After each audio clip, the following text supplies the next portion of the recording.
The idea of a self-driving car is becoming more of a reality in Hawaii. In fact, some vehicles already have self-driving features.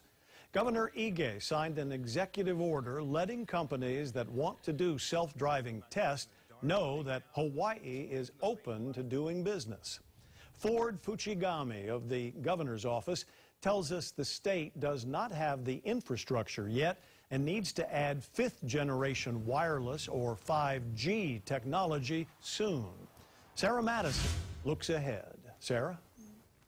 Joe, Fuchigami tells us they've heard from interested parties. That's one of the reasons why the governor signed an executive order.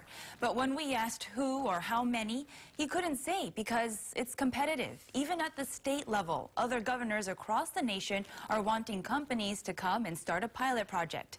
But what Hawaii has to offer is pretty good weather. The state is welcoming companies to test connected autonomous vehicles, or CAVs. That means vehicles that have no driver and is connected to a GPS or software system. What infrastructure do we need for CAVs? Well, for right now, we don't know exactly what we need.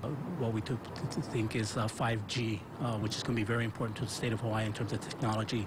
But what about the conditions of our roads?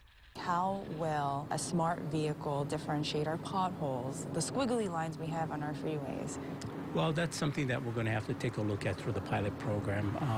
Based on what we've looked at so far, you know, potholes has not really come into play. Where the technology right now and what we're trying to design for is ideal conditions. Fuchigami tells us the state wants to look at CAV's capabilities of driving in Hawaii first.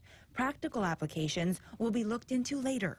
Again, you know, with 5G and the fact that we'll be able to go ahead and navigate it through that type of technology, we're hoping that, you know, we're going to be able to do so, but that will only occur after the pilot program is over. In the meantime, the state is working on an autonomous vehicle pilot project at the airport in Honolulu. We're going to take an existing shuttle bus, okay? Obviously, it has a driver in it. We're going to put GPS on it. We're going to put cameras on it. We're going to put sensors on it so that you know when you're getting close to the curb. What this thing will do is that it will gather all this information and say, okay, this is what we need when it comes to actually building an autonomous vehicle for this particular function. The state says until it gets a proposal from companies like Google or Tesla, they don't know exactly when the pilot project will start. But the project at the airport could start sometime after 2020. Joe?